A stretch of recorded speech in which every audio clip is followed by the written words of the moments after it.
embracing decentralized governance through policy versus regulation.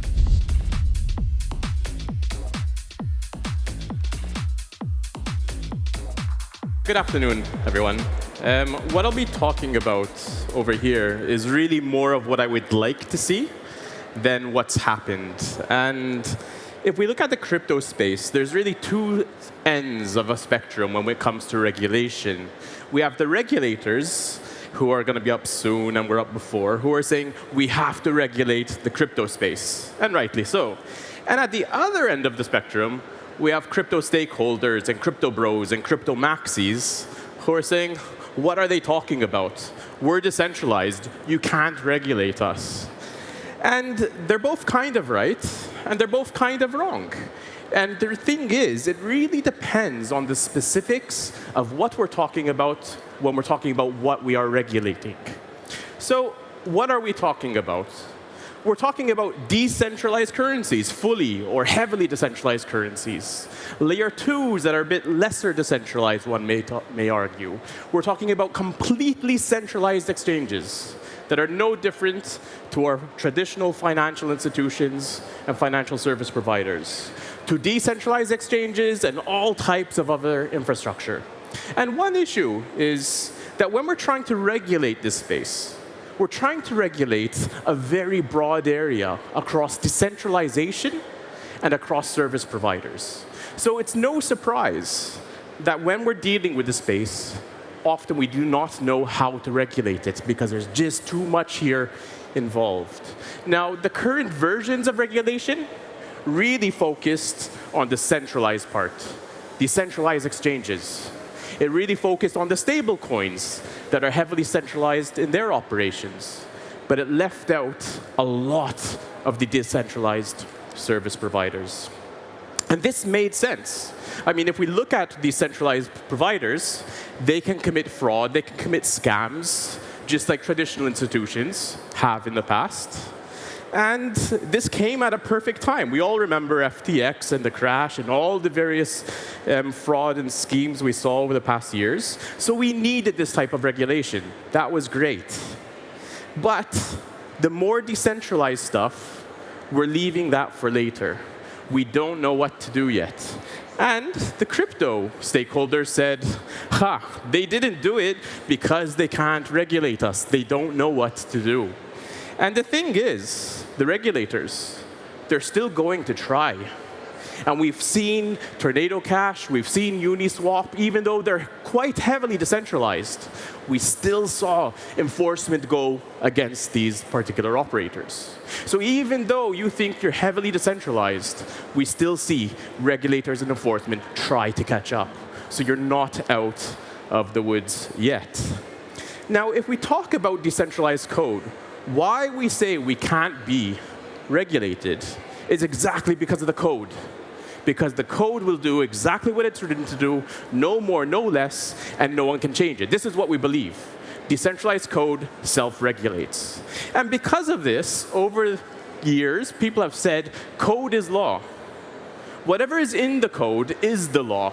Not the law, the code. Even if there is a bug in the code. And we've seen the DAO hack where we had $150 million being lost. And because of this hack, something that was unchangeable, code, was actually updated. Or rather, it wasn't the code that was updated. Really what happened, the Ethereum community decided, we don't agree with the fact that certain innocent people lost their funds. We're going to create a fork, a new blockchain, and we're going to give them their funds back. And this caused a huge rip in the community. That should never be done, they said. Yet it was OK this time. And even Bitcoin had a similar issue. So Bitcoin, in a particular transaction, had 184 billion Bitcoins created and distributed to people.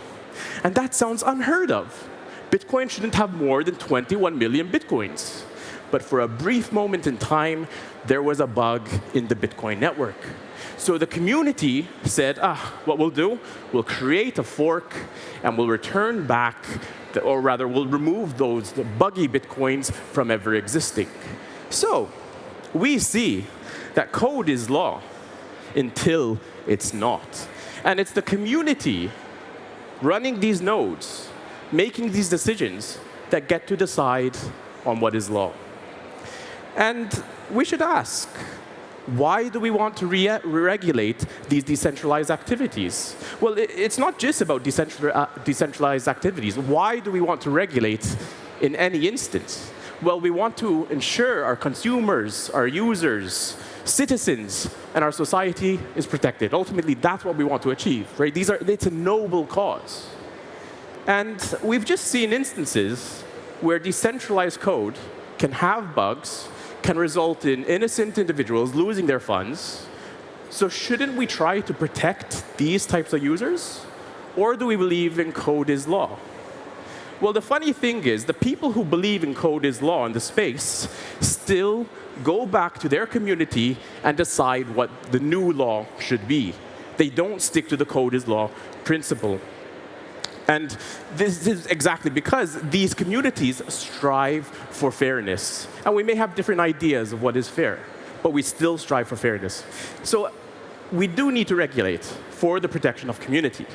But at the same time, we should be concerned with creating a conducive environment for our decentralized services to operate. And this is sometimes where, as regulators, they do not care too much about the conducive environment, even though there's regulators here, and I'm sure that they do.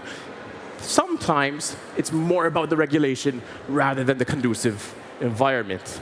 Now, if we manage to create a home for decentralized services, this could be positive for our local economy. We could bring in taxes from decentralized service providers. Well, it's not really a service provider, from decentralized code into our country that are currently going nowhere. It could be positive for efficiency through automation. And it could also be positive for society in general. Why? Because these types of communities propose auditability, transparency, and these are noble causes. So when we're deciding or we're looking into regulation, we should also say, how can we embrace the decentralized sector? What policy could help these services to operate?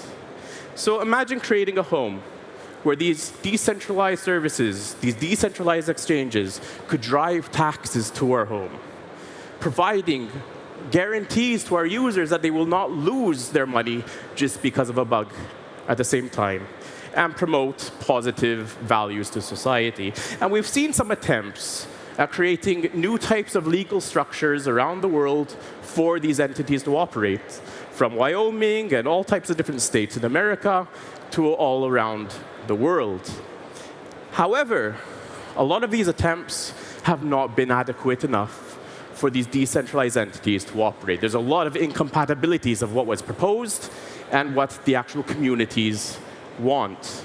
And that's because there's a chasm. There are walls between what the regulators want and what the decentralized communities can actually do. The regulators, I want this, and I want you to implement your technology as I say. And the community is saying, we want regulation that does this other thing, and we want regulation that is defined how we say. And that just doesn't work. So what we would hope to see within the next decade is co-designed regulation involving all stakeholders working together to come up with some mechanism that actually works for everyone. And to do so, this is one of the key points I'd like to really focus on. We need to focus on the fundamental principles, not the exact rules. So for example, in regulation, we typically say all transactions must have KYC user details associated with them. And any decentralized platform will say, we cannot do that. It's impossible. We do not collect user data. It's not going to happen. And the reason is, we're focusing on the exact rule from traditional finance, not the fundamental principle. If instead we said, all transactions must not be associated with the funding of terrorism. For example, they shouldn't be on a sanctions list.